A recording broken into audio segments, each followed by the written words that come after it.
আমাদের এই জবানের মালিক কে? আর একটু জোর আওয়াজ দিয়ে বলি কে? আমাদের হায়াতের মালিক কে?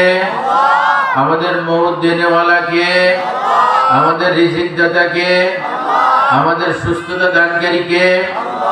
সব কিছু করনেওয়ালা জাত কে? আমার এই জবান দিয়ে যদি প্রশংসা হয়, কার প্রশংসা হবে? আমার জবান দিয়ে যদি গুণকীর্তন হয়, কার গুণকীর্তন হবে? এই জবান যদি উজাড় করে ব্যয় করতে হয়, তাহলে কার জন্য ব্যয় করতে হবে? আল্লাহর জন্য। কারণ এই জবানের মালিক কে? আল্লাহ। আল্লাহ তাআলা বলেন, আলাম নাজআল লাহু আইনাইন, বান্দা দেখার জন্য কি দুটো চোখ আমি তোমাকে দেইনি? ওয়া লিসানাও ওয়া শাফাতাইন, কথা বলার জন্য একটা জিহ্বা, দুটো ঠোঁট কি আমি দেইনি? আমার দেওয়া ঠোঁট দিয়ে আমার নাফরমানি করো, আমার দেওয়া জবান দিয়ে আমার নাফরমানি করো। বান্দা তোর থেকে নেমুক হারাম তো আর কেউ হতে পারে না। ইন্নাল ইনসানা লিরাব্বিহি লাকানুদ, আল্লাহ তাআলা বলেন নিশ্চয় নিশ্চয় মানুষ তার রবের বড়ই নেমুক হারাম। আল্লাহ তাআলা বলে, বান্দা কোন নিয়ামতের না শুকরিয়া করবি? কি না দিছি তোমাকে? দেখার জন্য চোখ দিলাম, বলার জন্য ঠোঁট দিলাম, ভিতরে একটা জবান দিয়ে দিলাম। দিনরাত 24টা ঘন্টার মধ্যে একবার একটু আমাকে ডাকতে পারিস না?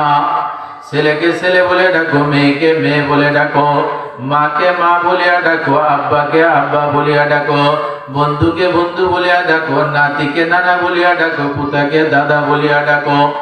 দুনিয়ার সব মানুষের সাথে সম্পর্ক তোমার ঠিক ছিল, সবাইকে তুমি ডাকতা।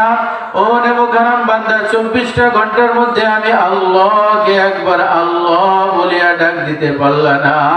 তোর থেকে বড় নেমুখারাম তো হয় না। তারপরেও বান্দা আমি তোর দিকে তাকাই আছি, কখন তুই আমাকে একটু ডাক দিবি? রাসূল করিম সাল্লাল্লাহু আলাইহি ওয়াসাল্লাম হাদিসে কুদসির মধ্যে বলেন, আনা ইনদা যন্নি আবদি বি, আল্লাহ তাআলা বলেন আমার বান্দা আমার উপরে যেমন ধারণা করেন, ওয়া আনা মাআহু, আমি সেইভাবে বান্দার সামনে উপস্থিত হই। বান্দা যদি মনে করে আমার সাথে আল্লাহ আছে, আমি আল্লাহ বান্দার সাথে সব সময় থাকি। বান্দা আমার উপরে যেমন ধারণা করে, আমি আল্লাহ বান্দার সাথে তেমনই মুআমালা করি। বান্দা আল্লাহকে যেমন ধারণা করে, আল্লাহ তাআলা বান্দার সাথে তেমনই মুআমালা করেন। এক মরুভূমির মধ্যে একটা কূপের সামনে একজন সোয়ারি ব্যক্তি অনেক পিপাসায় ছটফট করতেছে। কূপের পাশ দিয়ে আসে ঘুরতেছে আর বালতি খোঁজে, রশি খোঁজে, দড়ি খোঁজে, কিভাবে কূপের উপর থেকে, কূপের ভিতর থেকে পানি উঠাবো। দীর্ঘ সময় দৌড়াদৌড়ি করে, বালতিও নাই, রশিও নাই, দূরে একটা জায়গায় অবস্থান করতেছে, পিপাসায় ছটফট করে পানি উঠাইতে পারলো না। ওই ব্যক্তি দেখে কিছু সময় পরে একটা ঘোড়া দৌড়াইতে আসছে। ওই ঘোড়াটাও পিপাসায় ছটফট করতেছে। ঘোড়াটা দৌড়াইতে এসে কুয়ার কাছে দাঁড়াইলো। কুয়ার নিচে একটু তাকাইলো আর উপরে একটু তাকাইলো। উপরে তাকাইতে দেরি, নিচের কুয়ার পানি উপরে আসতে দেরি না। বলেন সুবহানাল্লাহ। ঘোড়াটা দিব্যি পানি পান করে চলে গেল। আশরাফুল মাখলুকাত মানুষ পাশে দাঁড়ায় দেখে, আমি দীর্ঘ সময় কুয়ার পাশ দিয়ে ঘুরলাম, আমার জন্য পানির ব্যবস্থা হলো না। আর একটা প্রাণী, একটা ঘোড়া কুয়ার কাছে আসলো আর তার জন্য পানি উপরে চলে আসলো। ওই বান্দা আল্লাহর কাছে বলল, মাওলা আমি আশরাফুল মাখলুকাত, আমার জন্য তুমি পানিকে উপরে উঠাই দিলা না, কিন্তু তোমার একটা প্রাণীর জন্য তুমি পানি উঠাই দিলা, কারণ কি? আল্লাহ রাব্বুল আলামিন তার দিলের মধ্যে ঢালিয়া দেয়, ও বান্দা আনা ইনদা যন্নি আবদি বি, বান্দা তুমি আমার উপরে যেমন ধারণা করবা আমি তোমার সাথে তেমনই মুআমালা করব। তুমি কুয়ার কাছে এসে তুমি বালতি খোঁজো, দড়ি খোঁজো, রশি খোঁজো, কিভাবে ওই বালতির সাথে দড়ি মিলায়া কুয়ার থেকে পানি উঠাবা। তুমি যেহেতু আসবাব খুঁজতেছো, বালতি খুঁজতেছো, রশি খুঁজতেছো, আমি আল্লাহ তোমার জন্য বাজেট করছি, বালতি রশির মাধ্যমে তোমার পানির ব্যবস্থা হবে। কিন্তু আমার ওই প্রাণীটা, ওই ঘোড়াটা, সে যখন কুয়ার কাছে আসছে, তার তো বালতিরও কোনো ব্যবস্থা নাই, রশিরও কোনো ব্যবস্থা নাই। সে নিচের দিকে তাকায় দেখলো পানি অনেক নিচে, উপরের দিকে তাকায় বলে, ওগো মাওলা আমার পানি দরকার, তুমি পানির ব্যবস্থা করো। সে বালতির চিন্তাও করলো না, রশির চিন্তাও করলো না। তার দিলের মধ্যে বিশ্বাস, আল্লাহ আমাকে খাওয়াইতে পারে, আল্লাহ তোমার পানির ব্যবস্থা করবে। আল্লাহ বলে বান্দা তুমি আমার জন্য যেমন ধারণা করবা আমি সেভাবে তোমার সাথে মুআমালা করব। বুড়াটা চিন্তা করছে আল্লাহ আমাকে পানি পান করাবে, আমি আল্লাহ নিচের পানি উপরে উঠাই তার জন্য পানি পানের ব্যবস্থা করে দিয়েছি। বলেন সুবহানাল্লাহ। এজন্য আল্লাহ বলে বান্দা তুমি আমার উপরে যেমন ধারণা করবে আমি তোমার সাথে তেমন মুআমালা করব। রাসূল বলেন আল্লাহ তাআলা বলে ইন যাকারানি ফি নাফসি, বান্দা তুই যদি মনে মনে আমার কথা স্মরণ করিস, আমাকে যদি মনে মনে মনে মনে আমার জন্য ধারণা করো, আমাকে ডাকতে থাকো, দিলে দিলে আমার কল্পনা করো, যাকারতাহু ফি নাফসি, বান্দারে আমিও তোমাকে মনে মনে মনে মনে তোমার কথা স্মরণ করব। ওয়া ইন যাকারানি ফি মালাইন, বান্দা মজলিসে বসে যদি আমাকে ডাকতে থাকো, মাঝে মাঝে বলো সুবহানাল্লাহ, মাঝে মাঝে বলো আলহামদুলিল্লাহ, মাঝে মাঝে বলো আল্লাহু আকবার, মজলিসে বসে বসে যখন আমাকে ডাকতে থাকো, যাকারতুহু ফি মালাইন খায়রাম মিনহু, আর দুনিয়ার এই ছোট্ট মজলিসে তুমি সাধারণ কিছু মানুষ নিয়ে আমাকে ডাকো, আমি আল্লাহ ফেরেশতাদের মজলিসে তোমার কথা স্মরণ করি। বলেন সুবহানাল্লাহ। আল্লাহকে ডেকে কেউ বিফল হয় না। আল্লাহকে ডাকতে দেরি, আল্লাহ ডাকের সাড়া দিতে দেরি নয়। আল্লাহ তাআলা বলে বান্দা তুমি যদি এক বিঘত আমার দিকে অগ্রসর হও, ইন তাকাররাবা ইলাইয়া বিশিবরিন তাকাররাবতু ইলাইহি যিরাআন, তুমি যদি আমার দিকে এক বিঘত অগ্রসর হও আমি আল্লাহ তোমার দিকে এক হাত অগ্রসর হয়ে যাই। বলেন সুবহানাল্লাহ। আল্লাহ বলেন বান্দা তুমি যদি আমার দিকে এক হাত অগ্রসর হও আমি আল্লাহ তোমার দিকে দুই হাত অগ্রসর হয়ে যাই। বান্দারে তুমি যদি আমার দিকে হেঁটে আসো, এই সরিষাপাড়া মোড়ের থেকে হেঁটে হেঁটে মানুষের মাহফিলের ময়দানে আসে, দ্বীনি মজলিসে আসে, আল্লাহ তাআলা বলে আতাইতুহু হারবালাতান, আমি আল্লাহ তোমার দিকে দৌড়ায় আসতে থাকি। বলেন সুবহানাল্লাহ। আল্লাহ তাআলা দৌড়ায় আসার অর্থ হলো আল্লাহ তাআলার রহমত আমাদের দিকে দৌড়াইতে থাকে। আমি আল্লাহকে মনে মনে স্মরণ করলে আল্লাহ আমাকে মনে মনে স্মরণ করে, আল্লাহর রহমত আমার দিকে আসতে থাকে। আমি প্রকাশ্যে আল্লাহর নাম জপি, আল্লাহ তাআলা ফেরেশতাদের সামনে আমাকে নিয়ে আলোচনা করে। আমি যদি দিনের দিকে এক বিঘত অগ্রসর হয় আল্লাহর রহমত আমার দিকে এক হাত অগ্রসর হয়। আমি যদি দিনের দিকে এক হাত অগ্রসর হয় আল্লাহর রহমত আমার দিকে দুই হাত অগ্রসর হয়। আমি যদি দিনের দিকে হাঁটতে থাকি আল্লাহ তাআলা বলে আমার রহমত তোমার দিকে দৌড়াইতে থাকে। বলেন সুবহানাল্লাহ।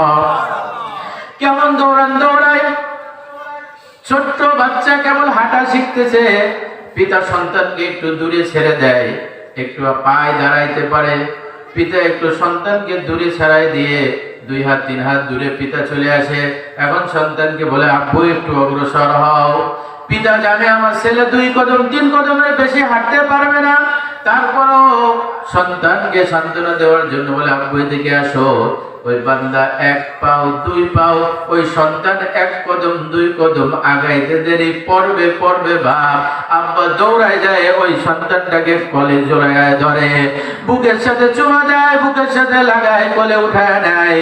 আল্লাহ তাআলা বলে বান্দা তুই যদি আমার দ্বীনের দিকে, আমার রাস্তা ইসলামের দিকে একটু পায়ে হেঁটে আসিস, আমার রহমত তোকে কোলে তুলে নিয়ে তোর জিন্দেগীর সমস্ত গুনাহ মাফ করে দেবে। বলেন সুবহানাল্লাহ। যে আল্লাহ আমাকে এত ভালোবাসে সে আল্লাহকে কত ভালোবাসার দরকার। আল্লাহ তাআলা বলেন মুমিন সবথেকে বেশি আল্লাহকে বেশি ভালোবাসে। দুনিয়ার মধ্যে সবথেকে মুমিন আল্লাহকে বেশি ভালোবাসে। দুনিয়ার যে কেউ যে কোনো জিনিসের জন্য পাগল হতে পারে, দুনিয়ার যে কোনো ব্যক্তি যে কোনো জিনিসের জন্য পাগল হতে পারে, কিন্তু মুমিন একমাত্র পাগল হবে আল্লাহর জন্য। কার জন্য? আরো জোরে বলেন কার জন্য? हर के खाही बाशुले की नंदू के देवाना बाश, हर के खाही बाशुले की नंदू के देवाना बाश, बा मोहम्मद हुशे बाशो बा खुदा देवाना बाश। मुमिन एकमात्र আল্লাহর প্রেমে পাগল হয়ে যাবে। ওয়াল্লাযীনা আমানু আশাদ্দু হুব্বাল লিল্লাহ, মুমিন একমাত্র পাগল হবে আল্লাহর জন্য। কেন? মুমিনকে সবকিছু দেনেওয়ালা জাত আল্লাহ। এজন্য আল্লাহকে ডাকতে পারবো না ইনশাআল্লাহ। যখনই সুযোগ পাবে আল্লাহকে ডাক দিতে থাকবো।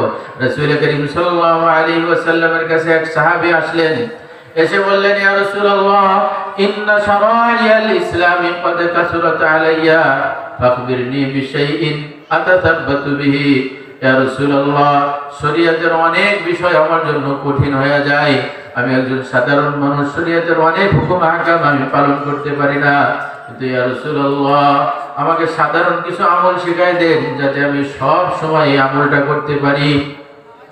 রাসূল করিম সাল্লাল্লাহু আলাইহি ওয়াসাল্লাম বললেন, ঠিক আছে, লা তাযালু লিসানুকা রুতবাম মিন যিকরিল্লাহ, তোমার জন্য একটা সহজ আমল হলো কখনোই যেন তোমার জিহ্বাটা আল্লাহর জিকির থেকে গাফেল না হয়, সদা সর্বদা যেন তোমার জবানে আল্লাহর জিকির থাকে। বলেন সুবহানাল্লাহ। সদা সর্বদা আল্লাহর নাম যেন আমার জিহ্বার মধ্যে থাকে, সদা সর্বদা জবানের মধ্যে আল্লাহর নাম রাখা। রাসূল করিম সাল্লাল্লাহু আলাইহি ওয়াসাল্লাম সহজ একটা আমল শেখাই দিলেন, তোমার জিহ্বাটা যেন আল্লাহর নামের থেকে খালি না থাকে। আর আমরা এত বড় নেমক হারাম কপাল পুরা হইলাম, সারা দিন রাত 24 ঘন্টার মধ্যে একবার আল্লাহকে আল্লাহ বলে ডাক দিতে পারলাম না। আল্লাহ বলে, বান্দা তুই আমাকে ডাকতে দেরি, ডাকতে দেরি, ডাকতে দেরি, তোর ডাকে সাড়া দিতে আমি দেরি করি না। বলেন সুবহানাল্লাহ। এজন্য যখনই সুযোগ হবে একটু আল্লাহকে ডাক দেব। আব্দুর হে পাশে তাদমে আখির বিরদ সবাই মেরে ইলাহ, লা ইলাহা ইল্লাল্লাহ, জোরে জোরে লা ইলাহা ইল্লাল্লাহ, লা ইলাহা ইল্লাল্লাহ, লা ইলাহা ইল্লাল্লাহ। মা ও বোনেরা, যখনই সুযোগ পাবো তখন এই কালিমার জিকির করব, আল্লাহ তাআলার নাম উচ্চারণ করব, আল্লাহর নামে জিকির করব, আমার জিহ্বাটা আল্লাহর জিকির দিয়ে দরুদ রাখবো। যার দিলের মধ্যে আল্লাহর জিকির আছে, যার জবানে আল্লাহর জিকির আছে, বুখারী শরীফের হাদিস, রাসূল করিম সাল্লাল্লাহু আলাইহি ওয়াসাল্লাম বলেছেন, মাতালুল লাযী ইয়াযকুরু ওয়াল লাযী লা ইয়াযকুরু, যে ব্যক্তি জিকির করে আর যে ব্যক্তি জিকির করে না, সেই দুই ব্যক্তির মধ্যে পার্থক্য কি? রাসূল বলেন, কামাতালিল হাইয়্যি ওয়াল মাইয়িত, যার ভিতরে জিকির আছে সে জিন্দা, যার ভিতরে জিকির নাই সে মুর্দা। যার দিলে জিকির আছে তার দিল জিন্দা, যার দিলে জিকির নাই তার দিল মুর্দা। যার জবানে জিকির আছে তার জবান জিন্দা, যার জবানে জিকির নাই তার জবান মুর্দা। এজন্য আমার জবানকে যদি জিন্দা বানাইতে হয় তাহলে বেশি বেশি আল্লাহর নামের জিকির করা। এক সাহাবী এসে বলেন, ইয়া রাসূলুল্লাহ, আইয়ুল আমালি আহাব্বু ইলাল্লাহ, আল্লাহর কাছে সবথেকে প্রিয় আমল কি? রাসূল করিম সাল্লাল্লাহু আলাইহি ওয়াসাল্লাম বলেন, আনতা মুতা ওয়া লিসানুকা রুতবাম মিন যিকরিল্লাহ। রাসূল বলেন, এমন অবস্থায় মৃত্যুবরণ করো যেই অবস্থায় তোমার জবানে আল্লাহর জিকির, যেই অবস্থায় তোমার জবানে আল্লাহর জিকির। বলেন সুবহানাল্লাহ। মওতের সময় জবানে আল্লাহর নামের জিকির আসা তো সহজ বিষয় না, সহজ বিষয় না। সারা জিন্দেগি নাফরমানি করলাম, গুনাহ করলাম, জবান দিয়ে গালাগালি, বকাবকি, তিরস্কার, গীবত, শিকায়ত করলাম, আর মওতের সময় আমার জবানে আল্লাহর নাম আসবে, এত সহজ না, সহজ না। মা ও বোনেরা, মওতের সময় আল্লাহর নাম জবানে আসে, এত সহজ না, এত সহজ না। মওতের সময় আল্লাহর নামের জিকির জবানে আসার জন্য জিন্দা থাকা অবস্থায় আল্লাহর জিকির করে আল্লাহকে সন্তুষ্ট করতে হবে। মওতের সময় অনেক কঠিন সময়, অনেক কঠিন সময়। মওতের ওই কঠিন মুহূর্তে আল্লাহর নাম স্মরণ আসতে চাবে না, শয়তান ধোঁকা দেবে, শয়তান ধোঁকা দিয়ে আমার ঈমান হারা করার চেষ্টা করবে। কিন্তু যেই ব্যক্তির জিন্দেগিটা জিকির দিয়ে জিহ্বাটা তরুজা তাজা থাকবে, মওতের সময় অটোমেটিক তার জবানে আল্লাহর নাম চলে আসবে। এজন্য যখনই সুযোগ পাবো তখনই আল্লাহর নামের জিকির করব। জিকির মে তেরে সবকো ভুলা দে, কোই না মুঝকো ইয়াদ রহে।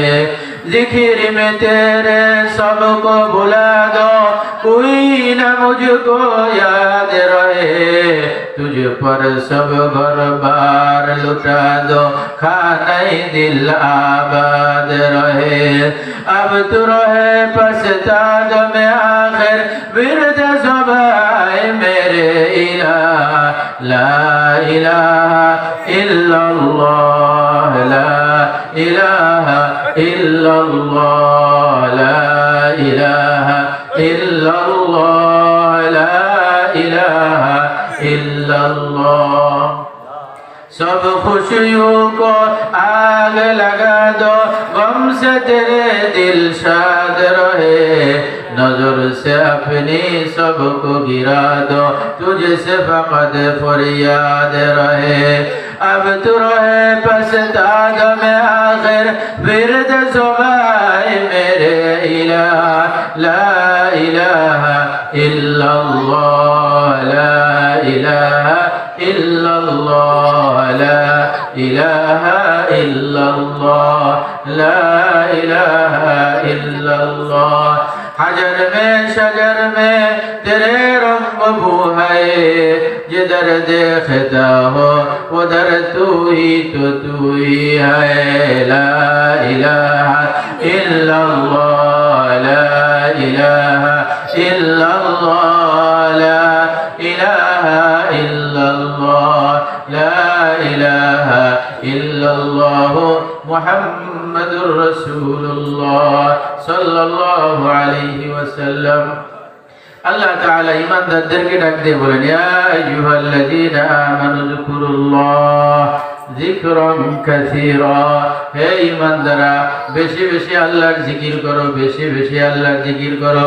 বেশি বেশি তো আমাদের চলিয়া গেছে, সীমিত সময়ের জন্য আল্লাহর নামের জিকির আমাদের জবানে নাই। এর জন্য যখনই সুযোগ পাবো নির্জনে একা একা হয়ে শেষ রাত্রে শীতের রাত্রে মা ও বোনেরা শীতের রাত্রে 3টা 4টের পরে আর ঘুম আসে না, বিছানায় ছটফট ছটফট করতে হয়। একটু কষ্ট করে উঠিয়া যে ওযু করিয়া 2 রাকাত নামাজ পড়ে মালিককে একটু ডাকেন। মালিককে ডাকতে যেতে মালিক ডাকের সাড়া দিতে দেরি নয়। এজন্য শেষ রাত্রে উঠে আল্লাহকে আমরা ডাকবো। রাজি আছি তো ইনশাআল্লাহ? সকলে রাজি আছি ইনশাআল্লাহ? আল্লাহ রাব্বুল আলামিন কুরআনে কারীমের মধ্যে বলেন আল্লাযীনা ইয়াযকুরুনাল্লাহ কিয়ামান ওয়া কুউদান ওয়া আলা জুনুবিহিম ওয়া ইয়াতাফাক্কারুনা ফি খালকিস সামাওয়াতি ওয়াল আরদ। জ্ঞানীবান জ্ঞানী ব্যক্তি হলো ওই সমস্ত ব্যক্তিরা যারা দাঁড়ানো অবস্থায়, বসা অবস্থায়, শোয়া অবস্থায় আল্লাহর নামের জিকির করে। আপনি দাঁড়িয়ে আছেন তখনও বলেন সুবহানাল্লাহ সুবহানাল্লাহ সুবহানাল্লাহ সুবহানাল্লাহ। আপনি বসে আছেন তখনও বলেন সুবহানাল্লাহ। আপনি শুয়ে আছেন তখনও আপনার জিকির করতে কোনো বাধা নাই। বরং রাসূল করিম সাল্লাল্লাহু আলাইহি ওয়াসাল্লাম বলেছেন যখন তোমরা ঘুমাইতে যাও, ঘুমাইতে যাওয়ার সময় 33 বার সুবহানাল্লাহ পড়ো, 33 বার আলহামদুলিল্লাহ বলো, 34 বার আল্লাহু আকবার বলো। তোমার অফুরন্ত নেকি তোমার আমলনামায় লেখা হবে। ঘুমাইতে যখন যাচ্ছ রাসূল করিম সাল্লাল্লাহু আলাইহি ওয়াসাল্লাম আমল শিখাইছে 3 কুলের আমল। সূরা ইখলাস 3 বার, সূরা ফালাক 3 বার, সূরা নাস 3 বার। রাসূল করিম সাল্লাল্লাহু আলাইহি ওয়াসাল্লাম পুরো জিন্দেগি ঘুমানোর সময় একটু কুল পড়ে নিজের হাতে ফু দিয়ে পুরোটা শরীর মাসে রাসূল করিম সাল্লাল্লাহু আলাইহি ওয়াসাল্লাম ইন্তেকালের পূর্ব মুহূর্তে আম্মা জান আয়েশা সিদ্দিকা রাদিয়াল্লাহু তাআলা আনহা এই 3 কুল পরে নিজের হাতে ফু দিয়ে রাসূলের সমস্ত শরীর মেসেজ করে দিয়েছে। আজকে আমাদের মা বোনেরা বাচ্চা কাচ্চাদের অসুখ হলে, কোনো সমস্যা হলে ঠাকুরের বাড়িতে যায়, ওঝার বাড়িতে যায়, মাজারে নিয়ে যায়, কবরে নিয়ে যায়, গণকের বাড়িতে নিয়ে যায়। কোনো কিছু লাগবে না, কোনো কিছু লাগবে না, কোনো কিছু লাগবে না। ওঝার বাড়িতে যাওয়া লাগবে না, গণকের কাছে যাওয়া লাগবে না, ঠাকুরের কাছে যাওয়া লাগবে না, আমাদের কাছে যাওয়া লাগবে না। আপনার বাচ্চাকে সমস্ত রোগ শোক থেকে আল্লাহ হেফাজত করবে। শুধুমাত্র ঘুমানোর সময় 3 কুল, সূরা ইখলাস 3 বার, সূরা ফালাক 3 বার, সূরা নাস 3 বার নিজে পড়বেন, হাতে ফু দেবেন, বাচ্চার পুরোটা শরীরটা মেসেজ করে দেবেন। আল্লাহ তাআলা আসমান জমিনের বালা মুসিবত থেকে হেফাজত করবেন। বলেন সুবহানাল্লাহ। নিজেরাও এই আমলটা করব। রাজি আছি তো ইনশাআল্লাহ? আর যখনই সুযোগ হবে তখন আল্লাহর নামে জিকির করব। সুবহানাল্লাহ, আলহামদুলিল্লাহ, লা ইলাহা ইল্লাল্লাহ, আল্লাহু আকবার। আপনার জবান দিয়ে যদি একবার আল্লাহর নাম উচ্চারণ করেন, আল্লাহ শব্দ বলেন, 4000 নেকি আপনার আমলনামায় লেখা হবে। বলেন সুবহানাল্লাহ। আপনি জমিনে আল্লাহকে আল্লাহ বলতে দেরি, আসমানে আল্লাহ বলে যে লাব্বাইকা ইয়া আবদি বান্দা, আমি তো উপস্থিত, কি চাও চাও, তুমি যা চাও আমি আল্লাহ তোমাকে তাই দিয়ে দেব। বলেন সুবহানাল্লাহ। এজন্য জবানটাকে আল্লাহ জিকিরে তরুতাজা রাখার চেষ্টা করব। আল্লাহ তাআলা আমাদেরকে তৌফিক দান করেন। ওয়া আখিরু দাওয়ানা আনিল হামদুলিল্লাহি রাব্বিল আলামিন।